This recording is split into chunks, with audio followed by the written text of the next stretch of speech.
дар мамлакат ягон ҳолати сироятии коронавирус ба қайд гирифта нашудааст. танҳо чораҳои пешгирии он ба хотири солимии ҷомеа аз ин намуди вирус рӯз то рӯз пурзур карда мешаванд. имрӯз ҳама он тадбирҳое ки аз ҷониби сохторҳои дахлдор андешида мешаванд танҳо ҳадафи пешгирии интиқоли ин сироятро ба ҷумҳурии тоҷикистон доранд. ба аҳолии кишвар тавсия дода мешавад ки муваққатан дар ҷойҳои оммавӣ дар чорабиниҳои оммавӣ ширкат наварзанд ва ё ки гигиенаи шахсиро риоя намоянд.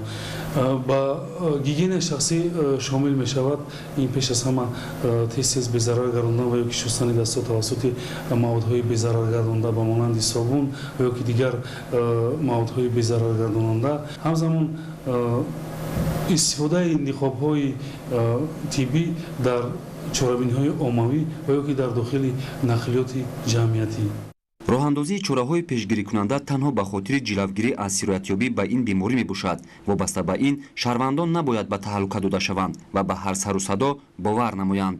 тавре мутахассисон мегӯянд дар ҳоли паҳншавии ин беморӣ дар бештар аз 60 давлати дунё аз ҳама афзалтар бояд эҳтиёткор буд ва аз сафар ба ин гуна кишварҳо худдорӣ намуд.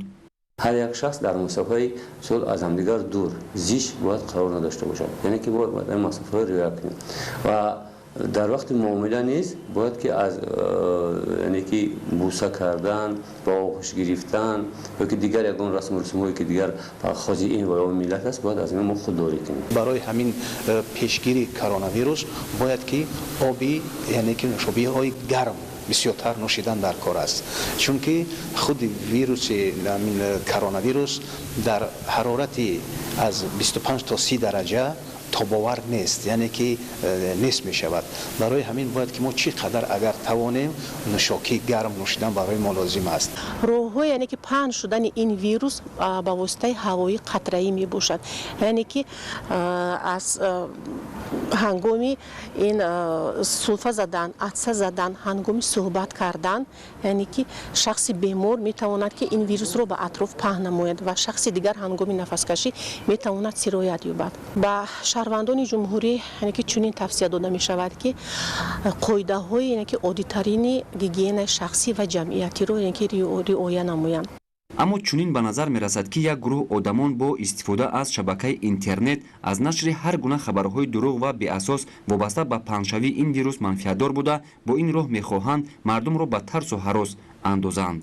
имрӯз дар ҷумҳурии мо ягон ҳодисаи гумонбар ва ё ҳодисаи тасдиқшудаи сирояти коронавирус ба қайд гирифта нашудааст ва ҳама он овозаю сару садаҳое ки дар як қатор шабакаҳои иҷтимоӣ паҳн гардидаанд асоси воқеӣ надоранд. ба ҳамин хотир аз аҳолии кишвар эҳтиромна хоҳиш менамоям ки ба ин гуна овозаҳо бовар нанамоянд ва ба таҳаллука наафтанд ва аз ҷониби ҳукумати ҷумҳурии тоҷикистон бо мақсади муоинаи ҳама гуна бемориҳои сироятӣ миқдори зарурии маводҳои доруворӣ, маводҳои безараргардонӣ ва маводҳои муҳофизатӣ ки зарур мебошанд омода гардидааст.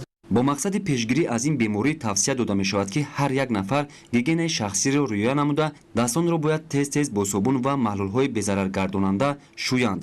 барои иммунитети худро мустаҳкам намудан бештар меваҷоту сабзавот истеъмол намоянд. инчунин дар ҷойҳои серодам камтар гаштугузор намуда ё ҳангоми будан дар чунин ҷойҳо аз ниқоб истифода намоянд. ҳамзамон як муддат бо даст салом кардан ва ҳамдигарро ба оғӯш гирифтан худдорӣ намоянд. иброҳими неъмат, Саъдии Мирзо, Ҷаҳонамо.